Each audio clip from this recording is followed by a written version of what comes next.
안녕하세요. 절대값TV의 명품 PD 한 PD입니다. 자, 요즘 참 이상한 게 금리가 꽤 높은데도 사람들이 전 고점에서 집을 사고 있어요. 자, 이상하죠? 자, 근데 그걸 어떻게 해석을 하면 되냐면 전 고점에서 바로 직전, 그러니까 2021년에 집을 팔았던 사람들이 있잖아요. 그죠? 그 사람들은 팔고 현금을 들고 있을 거 아니야. 자, 그 사람들이 집값이 많이 떨어졌다 생각을 해서 또는 집값이 다시 전고점을 돌파할 수 있다라는 자신감을 가지고 집을 사고 있는 거예요. 자, 그리고 집을 두 채에서 세 채 가지고 있던 사람들이 한 채로 정리하기 위해서 상급지로 갈아타고 있다. 자, 그러면서 이제 거의 전고점의 85%, 경우에 따라 지역에 따라 한 96%까지 올라왔다라고 보시면 되는 거예요. 이상하다. 이렇게 금리는 올라가고 경제는 안 좋은데 왜 집값이 다시 올라갈까? 이상하게 생각할 거 없어요. 그리고 정부가 또 대출을 풀어줬잖아요. 그죠? 자, 거기에 따라 무주택자들이 또 어떤 포모증후군에서 집을 사고 있다라고 보시면 돼요. 그 정도 거래량이라고 보시면 돼요. 지금 뒤에서 이야기하겠지만 집값은 85, 86 경우에 따라 95%까지 올랐지만 거래량이 늘질 않아. 그리고 매물은 쌓이고 있고, 그죠? 금리는 계속 올라가고. 자, 이런 상황에서 어떻게 하겠어요? 여러분, 제가 저의 그 포트폴리오, 저의 그 요번에 이제 그 집 갈아타기 했잖아요. 이야기 해드렸잖아요. 저도 갈아탄 거예요. 결국은 평수를 넓혀서 갈아타고, 그리고 나머지 돈은 제가 빚을 다 갚았다고 그랬잖아요. 그죠? 물론 지금도 빚이 있어요. 상가를 좀 사느라고 빚이 있는데 부담스럽잖아요. 그래서 빚을 갚은 거예요. 어느 정도. 그래서 많이 갚은 거죠. 자, 그렇게 지금은 리스크를 회피할 때야. 여러분들이 대출이 많으면 지금 대출을 줄여가야 돼. 자, 지금 잘못하면 금리 폭등기로 들어갈 수 있단 말이에요. 그죠? 자, 금리 폭등기가 되면 인플레이션이 일어나니까 물건을 들고 있는 게 낫지 않냐, 그렇게 생각할 수도 있는데, 자, 그게 아니에요. 그게 아니야. 왜냐면 금리가 폭등한다는 건 은행에 넣어놔도 돈이 된다는 거거든. 그죠? 그렇게 될 수 있다는 거예요. 지금. 그리고 제가 어제도 얘기했지만 미국이 예전에는 어떤 세계 패권을 주도해 나갔는데 지금은 미국이 마음대로 되지 않더라고. 문제는 중국과 러시아, 그죠?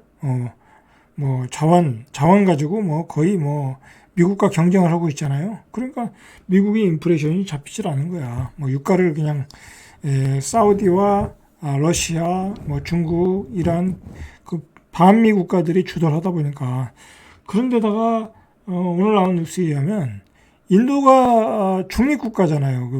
중국과 미국 사이에서 자기의 이 국익만을 가지고 이렇게 취하는 그런 나라인데, 그래도 약간은 좀 미국 쪽으로 갔는데, 또 중국, 인도의 관계도 그렇게 원활하지 않다는 뉴스가 나오고 있어요. 좀 복잡한 사건이 있어요. 거기에서 시크 교도가 캐나다 이제 교포인가 보죠. 캐나다 시민권을 가진 시크 교도가 암살을 당했다는 거야. 그러면서 캐나다와 그 인도와 사이가 안 좋으니까 그런 데서 미국이 또 캐나다 손을 들어준다는 거야. 그럴 수밖에 없죠. 강력한 우방이니까. 자, 그러다 보니까 또 중국과의 사이가 안 좋다.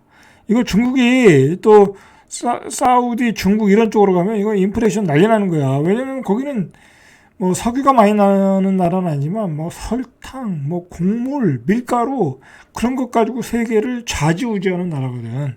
그런 나라가 설탕을 수출을 줄이겠다, 밀가루 줄이겠다고 하면 난리가 나는 거야. 자, 그러니까 지금은 굉장한 그 인플레이션의 방향으로 가고 있는 것 같아요. 그러니까 금리가 쉽게 내리지 않는다. 자, 이런 상황에서 여러분들 한 달에 300에서 500, 600 그렇게 내면서 이자를 내면서 집을 살 필요가 있을까요? 살 필요 없겠죠. 자, 저도 그래서 추가를 안 한 거예요. 저도 원래 계획은 이제 지방에 있다 보니까 서울에 한 채 사야 되겠다. 이제 때를 봐서 했는데 그럴 필요가 없겠더라고, 당장은. 당장은 왜냐면 빚을 갚는 게 더 중요하다라고 생각을 했던 거죠. 자, 어쨌든 지금 일부 은행에서는 금리 상단이 7%를 넘어서고 있고 작년 말 이후 9개월 만에 최고 수준이다. 이거 상단이 7%야. 이제 중단이 7%가 될 수도 있다는 얘기예요. 여러분, 이제 제가 보기에는 한 6% 금리가 마지노 노선 6% 넘으면은 여러분들 빚 못 갚아. 예? 그리고 빚 못 갚는 게 아니라 뭐 이제 예를 들어서 LTV 한 40% 50% 된 집은 다 매물로 나올 수밖에 없어. 지금 나오는 매물들이 다 그거예요. 지금은 어떻게든 뭐 경제가 아주 폭삭망한 건 아니잖아. 그러니까 버티고 있는 거야. 그러나 금리 중단이 6%를 넘는 순간 급매물들이 쏟아져 나올 가능성이 있다라는 얘기예요. 자, 은행권은 긴축 장기화뿐만 아니라 정기예금 만기 도래 등으로 이제 그 작년에 레고랜드 사태가 이맘때쯤 일어났죠. 자, 그러면서 정기예금 금리를 많이 올려서 예금을 유치했잖아요. 자, 그 예금이 이제 도망갈 타임이잖아. 다른 은행으로. 그죠? 다른 은행으로 도망갈 타임이잖아. 그럼 그 예금을 잡아놓고 있어야 되는 거야. 은행 입장에서는. 그러면서 최근에 금리가 다시 올라가고 있다라는 거야. 자, 그런데다가 최근에 그 부동산 연말로 갈수록 부동산 PF의 만기가 쏠린다고 그랬잖아요. 그래서 뭐 지금 증권사들, 소형 증권사들, 그다음에 뭐 중소형 건설사들 PF 만기를 맞은 그런 그 건설사들의 만기 PF의 연체율이 계속 높아지고 있다라는 거야. 뭐 17%인가? 그렇게 하고 있다는 거야. 금리도 세고. 자, 그러니까 정부가 지금 내일이나 모레 정도 발표를 하죠. 그죠? 부동산 PF 만기 연장, 뭐 자원 공급, 뭐 그런 대책을 발표한다고 그러죠. 상황이 심각한 거야, 지금. 뭐 우리가 분양이 잘 되는 것 같지만 일부 아파트만 분양되는 거야. 뭐 서울에 있는 아파트, 그죠? 경기도에 있는 아파트만 되는 거야. 지방에 있는 아파트는 아주 좋은 지역, 뭐 그것도 서울에 열기 때문에 좀 분양이 되는 거지. 그냥 어중간하고 뭐 비싸고 뭐 싸고 뭐 상관없이 분양 하나도 안 돼. 지방에 있는 아파트는. 뭐 그러니 건설사들이 어렵지 않겠어요? 그죠? 자, 그런데다가 지금 은행채 5년물 금리도 계속 올라오고 있다는 거야. 자, 이게 이제 은행채 5년물 금리가 모든 은행의 기준금리잖아. 은행들의 돈을 공급하는 금리잖아. 그것도 계속 올라오고 있다. 자, 은행도 돈 조달이 원활치 않다라는 거야. 원활치 않다. 자, 신용대출금리도 20여일 만에 상하단이 0.14포인트 올라서 신용대출도 요즘에 한 6% 이상 줘야 되는 거야. 그죠? 자, 자동차가 안 팔리겠죠. 이렇게 되니까.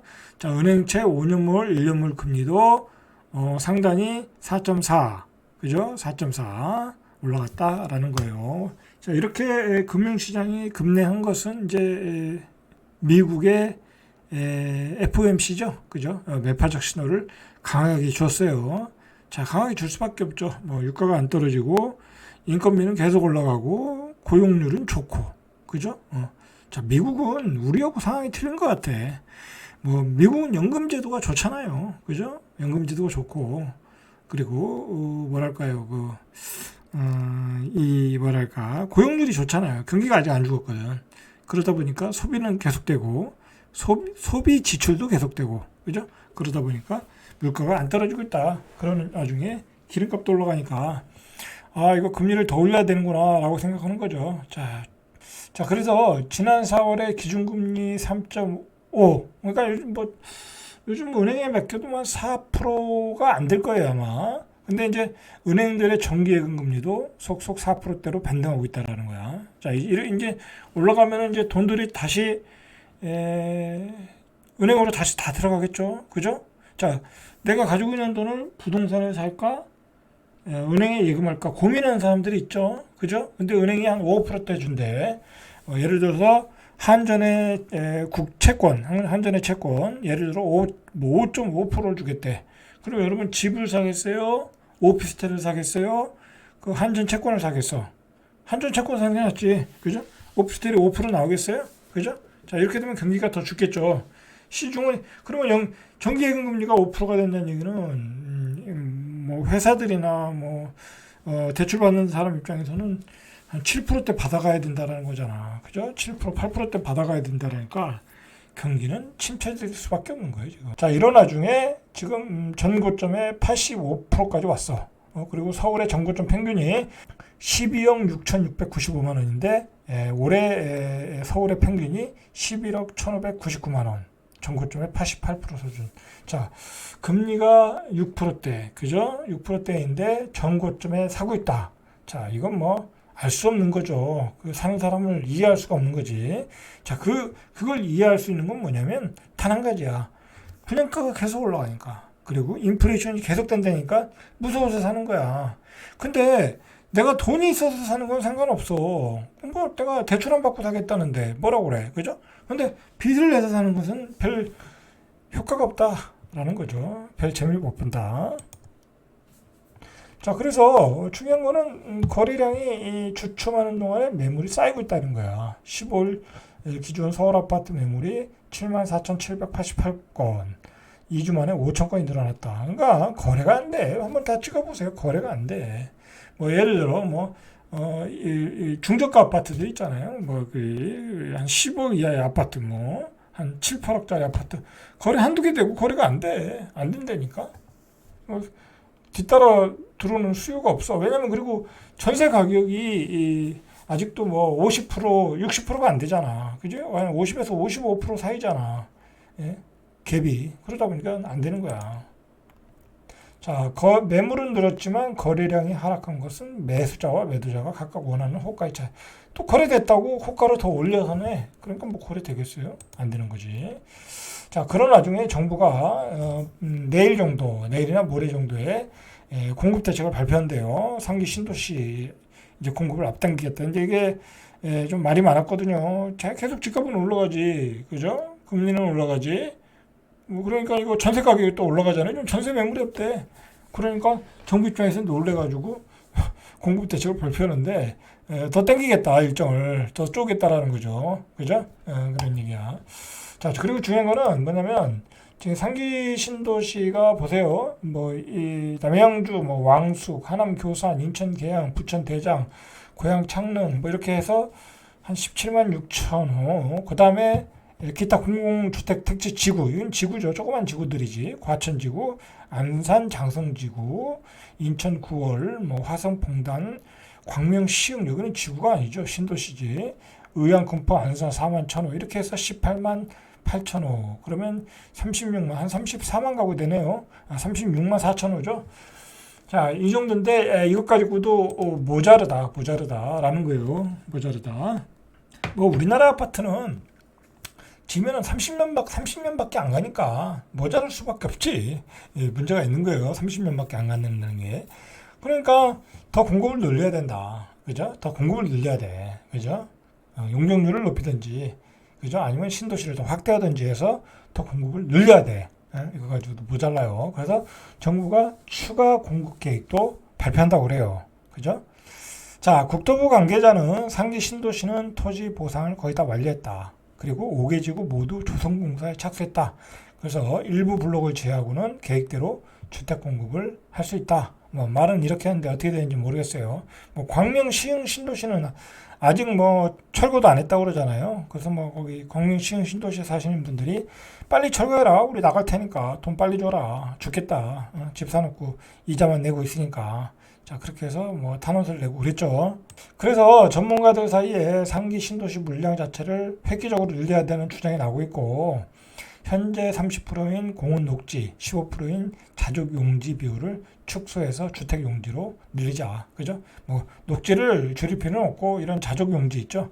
예를 들어, 상가주택, 그리고 단독주택 질 걸 다 그냥 아파트로 때려 지면 되는 거지. 그죠? 어쨌든 지금은 확실하게 금리가 폭등하는 시기다. 이자 비용이 폭등한다. 자, 여러분 경기 안 좋죠? 물가 폭등하니 지금 계속 물가는 올라가서 이런 상황에서 매물들은 쏟아져 나오겠죠. 최근에 좀 뉴스를 보면 굉장히 자살하는다는 그런 게 많이 나와. 뉴스가 이제 많이 자살하긴 해요. 서울에서 1년에 2,000명 이상 자살한다니까. 그런데 그 사람들이 왜 자살하는지 보면 다 돈 문제가 많더라고. 자, 그만큼 경기가 안 좋다는 얘기잖아요. 그죠?